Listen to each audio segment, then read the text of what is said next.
Hey everyone. In this video, I want to talk to you about the importance of taking time to know yourself before you begin dating. This is actually one of the reasons why so many people get hurt when dating and why so many people view dating as a bad experience, because so few people out there take the time to know themselves before they throw themselves out there into the dating world. So most of the people you encounter when you're dating around are probably going to be people who aren't taking, or how should I phrase it, people who aren't tackling dating from a conscious point of view. Instead, they're going to be doing it very unconsciously because they don't even know themselves, which means they don't know what they want.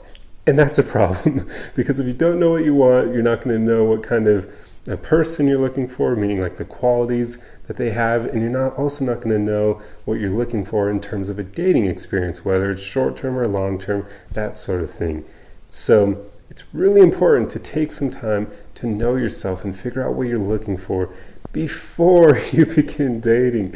It's super helpful to tackle dating from that conscious perspective, because then you're not going to waste your time, you're not going to waste the other person's time, and that also means you're likely not going to, or you're going to reduce the odds of getting hurt yourself, and you'll reduce the odds of you hurting others. Because if you know what you want, right then and there, you're going to be able to tackle it from a point of view where you'll be able to be more choosy, and you'll know which people you don't want to be with, so you'll stop talking to them sooner rather than later, which means, yeah, sure, rejection sucks for everyone, but the sooner it happens, the less suffering people have to go through. If you lead someone on and then find out that they're not what you want, you're going to hurt that person quite a bit, because you will have dragged them along for way longer than if you had just rejected them sooner. So it's just super helpful to be more conscious when you're dating, and that means take time to get to know yourself. Ask yourself these questions: what qualities do I desire in a partner?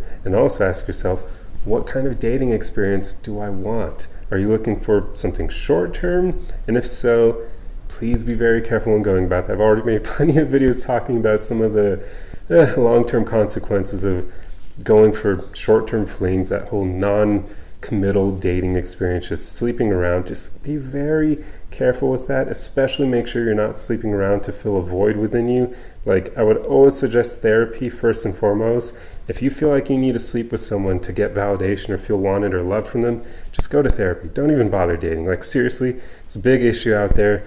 And yeah, I just wanted to say that first and foremost, even though I know that's kind of a deeper issue, but seriously, if you fall in that boat, just get therapy. Do not date until you've done that. But if that's not you, if you're looking for something more long-term, then ask yourself, even in that regard, what kind of experience do you want? Are you looking for a long-term partner? Are you looking for maybe even like a life partner? Maybe even marriage? Are you looking to get married? That's probably not going to be a lot of people nowadays, since marriage seems like such a bad deal. But I mean, it's still helpful to know whether or not you're looking for a life partner. Even if you don't desire marriage, it'll in a way kind of be like being married, but without the legal side effects. But yeah, just figure out what you're looking for, because that way you can tailor your experience based on what you actually want. For instance, if you find out that somebody you're dating is only looking for short-term fun, you can tell them, hey, that's not what I'm looking for right now. Sorry, even though you're a great person, I can't see you anymore because we're not on the same page in that regard. And that will save both of you time. So there you go. That's why it's really important to figure things out.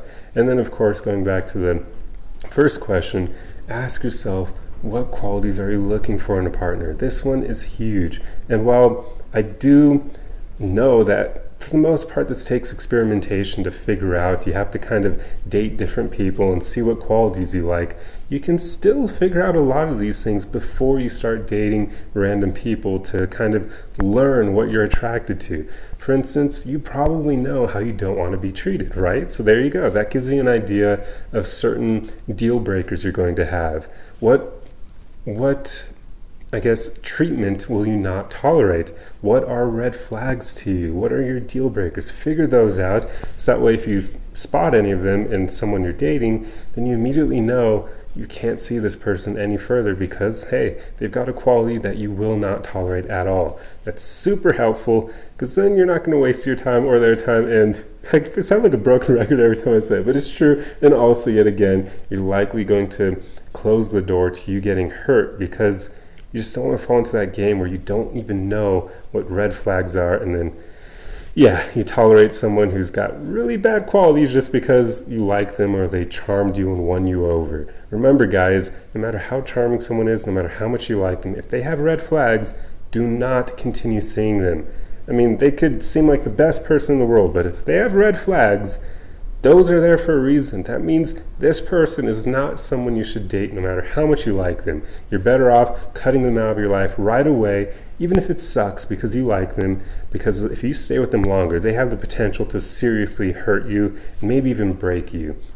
Like, it's never worth staying with someone long term just because you don't want to cut your losses, because people can ruin your self-esteem and it takes a long time to rebuild that. So you're better off just taking the pain of cutting them out of your life sooner rather than later, because then you won't have to work on rebuilding your self-esteem for months or maybe even years after you've stopped seeing them. So it's really important to figure that out. But also, just think about some green flags that you would like. What qualities that if someone had would be amazing, that would make them stand out to you. Like, for instance, my main three green flags,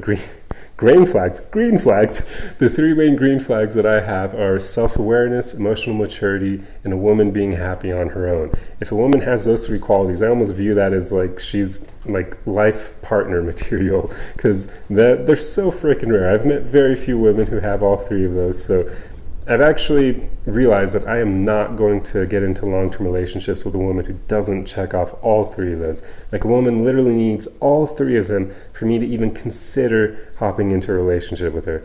Otherwise, like, I'll continue dating her, like, for long-term, just enjoying her company and creating great experiences, but I will not get into a relationship with her. So see, this is the importance of knowing yourself, because then you'll know what you're looking for. And that, I mean, tackling dating from that conscious perspective can never hurt. Like, it's just, everyone should go about it in that way, but unfortunately not everyone is taught these things, and that's why there's so many problems out there in the dating world. But anyway, hopefully after this video, you've learned the importance of taking time to know yourself so that you can know what you're even looking for, what you desire out there, because then you can handle dating from a point of view where you're going to save yourself time and you're going to reduce the odds of getting hurt. And that's really all you can ask for when dating. But anyway, I truly hope you enjoyed this video. If you like content like this, be sure to subscribe for more. Otherwise, like the video and leave a comment for the algorithm. That's the easiest way you can help me out. And I guess for this video, feel free to share your green flags or even some of your red flags. I'll be curious to see what you guys have to say. But anyway, guys, remember, we're all on this journey together. The most important thing is that you just keep moving, keep going forward, and keep taking the time to learn what you're looking for out there. Do not tackle dating from that unconscious, half asleep perspective, because nothing good will come of that. So make sure you take time to know yourself and figure out what it is that you're looking for. Anyway, I will see you guys in the next video. Arrivederci!